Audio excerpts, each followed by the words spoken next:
Ով կղեկավարի վաղ շաբաթը պարզ կդառնա ժամեր անց, իսկ թեկնածուները վաղ առավոտից հերթով գալիս են ընտրատեղամասեր կատարելու իրենց քաղաքացիական պարտքը։ Ընթացքում պատասխանում են նաև լրագրողների հարցերին։ Առաջինը քվեարկեց քաղաքացիական պայմանագիր կուսակցության թեկնածու Արգիշտի Մեխակյանը Արագած գյուղում, թիվ 14 կոտորակ 28 տեղամասում։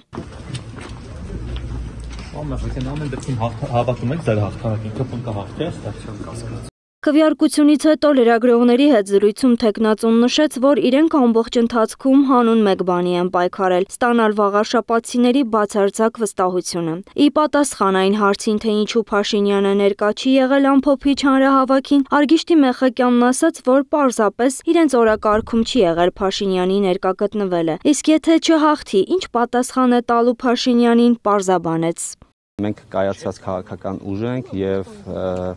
մեր անելիքները եւ ընտրությունում հաղթելու եւ ընտրություններում պարտվելու հետ կապված դուք տեսել եք։ Իսկ հաղթանակ դաշինքի ցուցակը գլխավորող Սևակ Խաչատրյանը իր քվեարկությունը կատարեց վաղարշաբաթի թիվ 14 կոտորակ 10 ընտրական տեղամասում։ Եթե բացարձակ հաղթանակ չլինի, բնականաբար մենք համագործակցության եզրը կգտնենք այն ուժերի հետ, ովքեր հանդես են գալիս ընդդիմադիր դաշտից։ Սևակ Խաչատրյանը նաև կանխատեսեց, թե ինչ կլինի, եթե քաղաքացիական պայմանագիրը հասնի հաջողության։ Ասել եմ, երբ ՔՊ-ն հասնի հաջողության, հաջորդ քայլը լինելու է հարձակում դեպի Մայրաթոռի վրա, իրենց այն ճղճին փոքրոքի ծրագրերը, ինչը պլանավորել են իրականացնել Հայ Առաքելական եկեղեցու հետ, անմիջապես իրականացնելու են եւ նաեւ 26 թվին իրենց քաղաքական համապետական ընտրությունների հարցն են փորձելու լուծել։ Հայրենիք կուսակցության թեկնածու Խաչիկ Մանուկյանն իր ընտրությունը կատարեց վաղարշաբաթի թիվ 14 կոտորակ 13 տեղամասում։ Լրագրողների հետ զրույցում Մանուկյանը նշեց, որ ընդդիմադիրների հաղթանակը նկատել է դեռ քարոզարշավի ընթացքում։ Ըստ նրա, մարդիկ սկսել են թմբիրից դուրս գալ։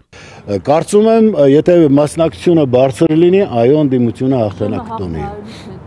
Նա չբացառեց նաև գործակցությունը մյուս ընդդիմադիր ուժերի հետ։ Մենք ընդամենը տեխնիկական հարցեր ենք միասին փոխհամաձայնացրել, բայց ընդհանուր առմամբ կլինեն ուրեմն ընտրություններից հետո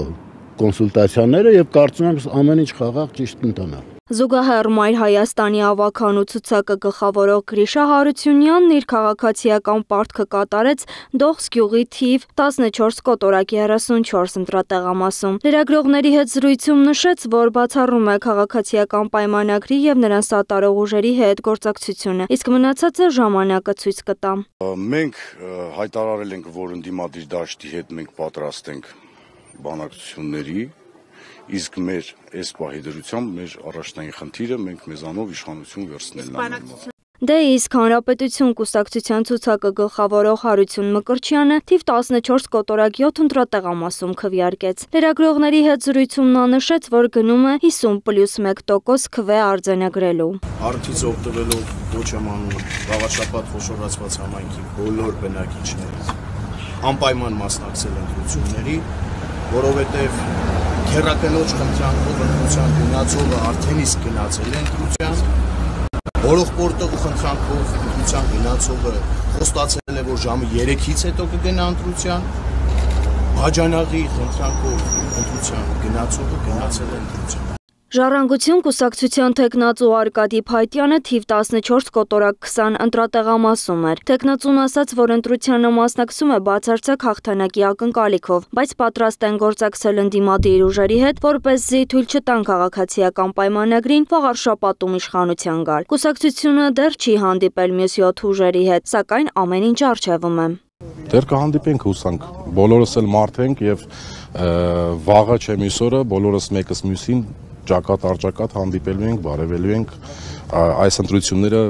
մարդկության վերջը չէ։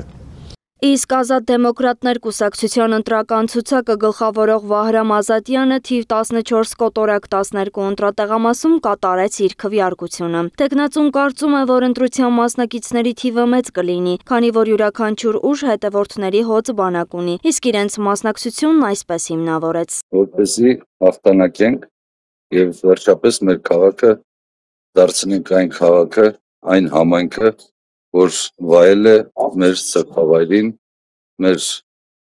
բոլորի սրտի քաղաքը լինի սա։ Համահայկական ճակատ կուսակցության թեկնածուն Արտյոմ Սիմոնյանն է։ Նա իր քաղաքացիական պարտքը կատարեց թիվ 14 կոտորակ 30 ընտրատեղամասում, ասաց, որ ակնկալիքները դրական են եւ ընդդիմությունն այսօր հաղթանակ արդեն իսկ տարել է, իսկ թե հանուն ինչի է քվեարկել, պարզաբանեց։ Քվեարկեցի Հայաստանի Հանրապետության։ Ես այսօր քվեարկեցի Հայաստանի Հանրապետության լինել չլինելուն։ Ես այսօր քվեարկեցի հայ առաքելական եկեղեցու պաշտպանության։ Ես այսօր քվեարկեցի մեր հայ ազգի միասնության համար։ Թեկնածուների գնահատականները տարբեր են, հաղթանակի հանդեպ վստահությունը մեծ, բայց այս պահից սկսած արդեն ոչ թե խոստումներն ու հայտարարություններն են որոշիչ, այլ ընտրողների քվեն։